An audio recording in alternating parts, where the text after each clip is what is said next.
What's up guys, Houndish here, and today we are jumping in alongside the launch for Ash and Iron, and of course we got that Renegades reveal today as well. So in this video, safe to say there's plenty going on today. We'll go over a few key points relating to Renegades. Then we'll take a look at some of the new rewards related to Ash and Iron. So talk about some of the exotic stuff, things that Bungie revealed. And as we get into the game, some of the kind of introduction components to the Plaguelands, portal rewards, and of course we'll also take a look at the Eververse store for the week. So a bit of an initiation for the weekly reset as we head in, I guess. If you enjoy the video, a rating really does help me out on the channel, but without further delay, let's get into it.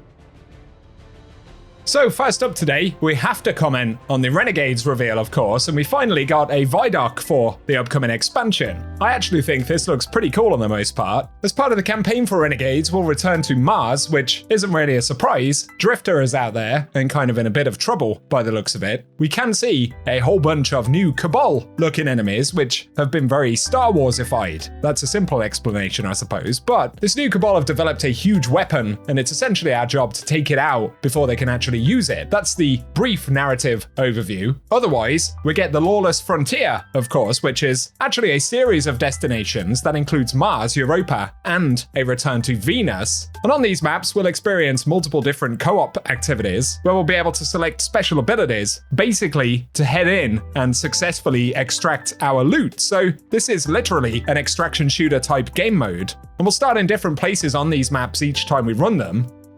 It doesn't appear that we're getting new abilities or supers, as we've seen with some other expansions, but there'll be abilities that we can actually load in with, as well as vehicles, turrets, drop pods, speeder bikes, and things like that. And Bungie also indicated that there will essentially be an invasion component to this. So while we're actually exploring these zones and extracting things, there'll be a way that players can invade, much like in Gambit, and given the criminal underworld sort of theme, I suppose, or nature of this, we're essentially going to be ripping each other off, so that increases risk for all players. And as Bungie had said, there will be a new outpost hub here as well. This will be on Tharsis Junction on Mars, and it's been taken over by multiple factions, with a criminal underworld with 3 different syndicates. So there are Fallen Pikers, Totality Scions, an effects group called the Tharsis Reformation, and as we can see, they all have new visuals and purposes in terms of trading. That'll actually be a significant part of the sort of end game and the reward structure for Renegades.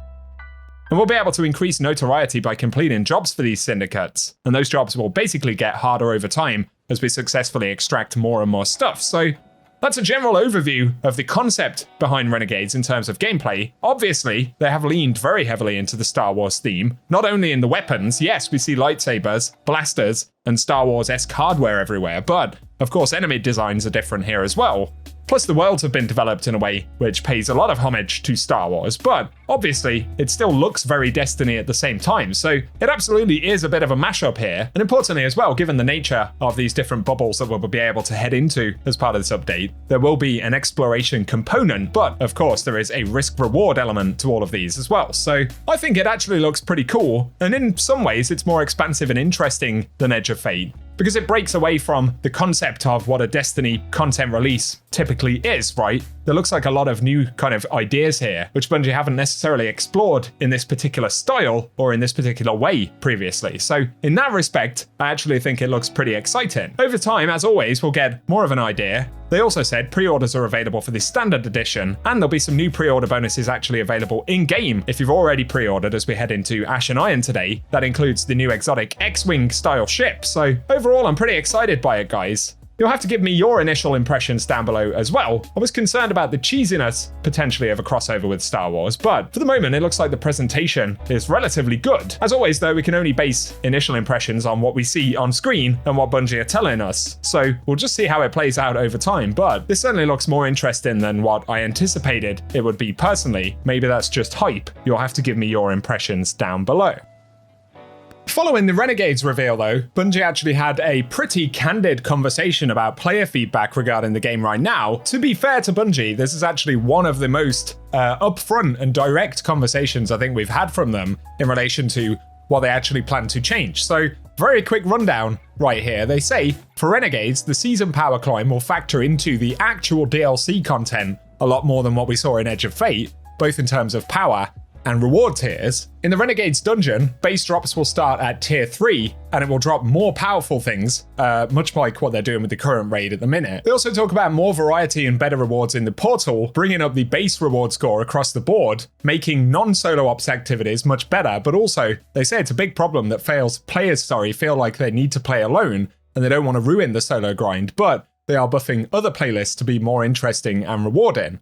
They're also doing a bunch of reworks like Renegades bonus engrams and weekly rituals, so there'll be more kind of Zavala-esque rewards across core activities, with weekly resets for more potent activities every week. And they'll introduce something called Vanguard Orders, so this will be a new objective system with weekly bonus engrams, weekly conquest rewards, which will be repeatable with a sort of big weekly reward to it, which they say will be more like Grandmaster Nightfall levels of incentives to actually play. So they want to go back to more of that stuff. There'll also be a rework to the Season Hub, exotic and legendary orders, allowing players to essentially focus for certain types of rewards on a weekly basis. They're also going to make all exotic weapons and armor featured gear in Renegades, allow us to enhance legendary weapon tiers that will arrive in Shadow and Order in March 2026. So it's a while out, but if you have a good roll, you'll be able to enhance it from tier 1 all the way to tier 5 with the new currency. They'll also add more vault space in Renegades to allow us to actually hold on to some of those things until that update comes.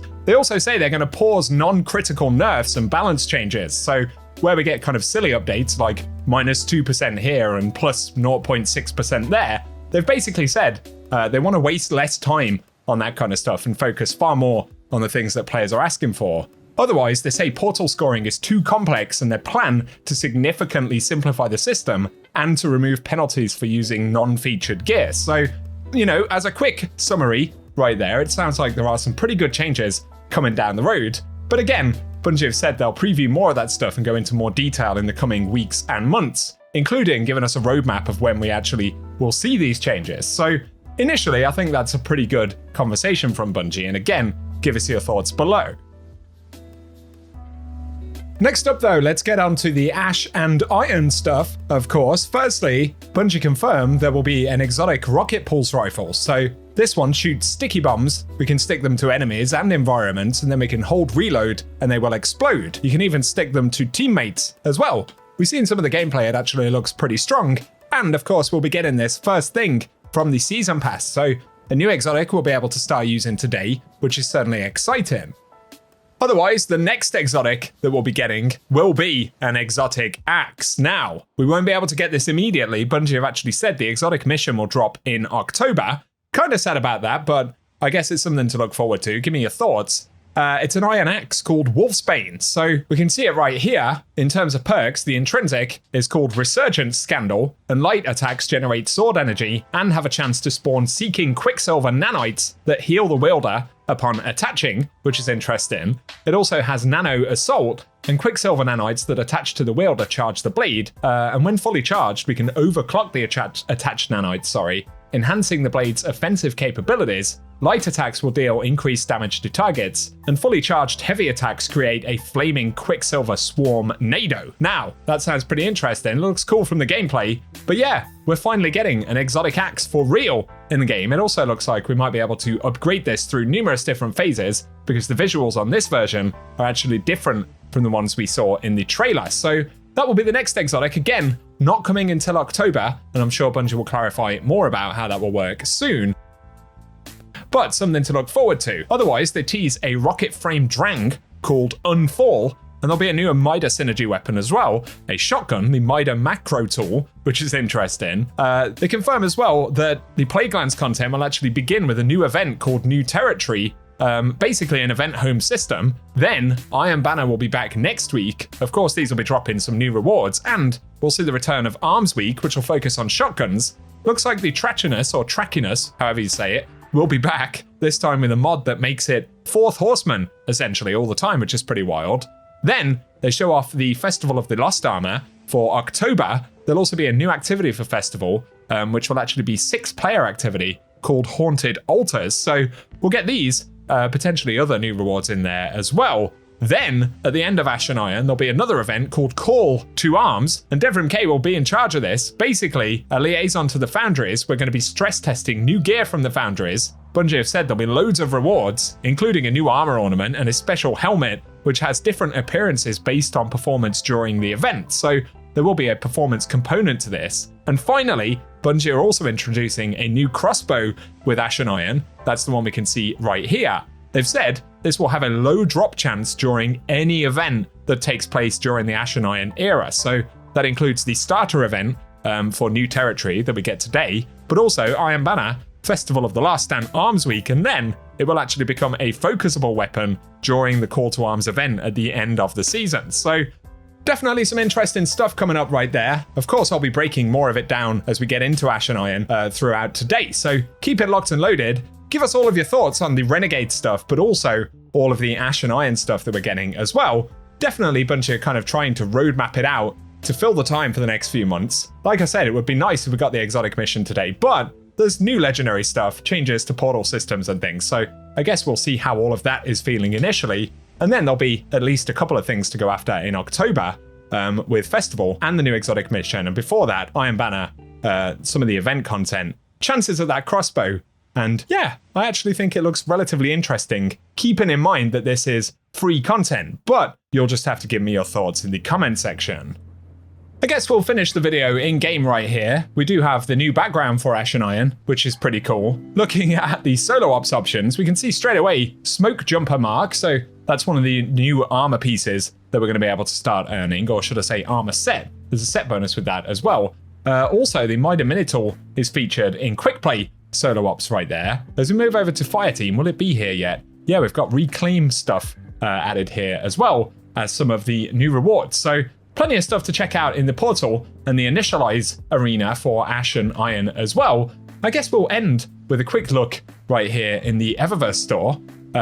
We've got Barrel Bath on the front page, an exotic emote. We've also got gauntlets from the Kaer Morn gauntlets. That was from back in Season of the Wish. I probably said that name wrong. We've also got the Wolven Shell from Wish available this week on the very front page. And we'll skim over the second page briefly, since there's a lot to do today, to be honest, but if you wanted a quick early look at the Eververse store, there you go. We do have the Buried Bloodline ornament that came out in this particular season, the kind of neon vibes on it, which is pretty cool. Looking at the rewards pass, of course, there is also the new exotic pulse rifle, as we can see, with atomizing rounds, and rounds fired embed themselves in targets. Then a long press will detonate embedded rounds. Plus we have suspended blast, detonating a large number of rounds embedded in a single target will suspend them. So lots of nice strand synergy, and certainly a pretty cool looking thing right there. So nice that we'll be able to start using this immediately from the rewards pass. So there we go, guys. That's what we've got to round up. If you found the video interesting or useful, which hopefully you did, give us a rating down below. Let us know your thoughts once again, as always. But otherwise, cheers for tuning in, and I hope you guys have an awesome day.